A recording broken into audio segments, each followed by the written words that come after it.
नमस्कार, मी शिवशंकर स्वामी। आज आपल्याला एक स्नेक रेस्क्यूचा कॉल आला होता।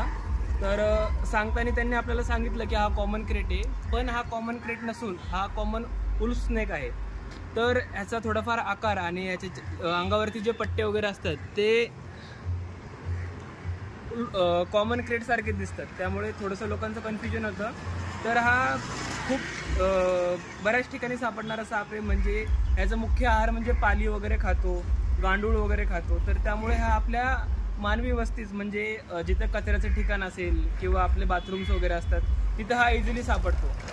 तर याचं नेचर खूप अग्रेसिव्ह असतं, हा खूप बाईट मारतो, हा सायलेंट नाही आहे, पण हा विषारीसुद्धा नाही आहे। तर जेव्हा कधी तुम्हाला हा साप वगैरे दिसेल तर याला पकडायचा कधी प्रयत्न करू नका, कारण की हा खूप अग्रेसिव्ह आहे आणि हा बाईट करू शकतो।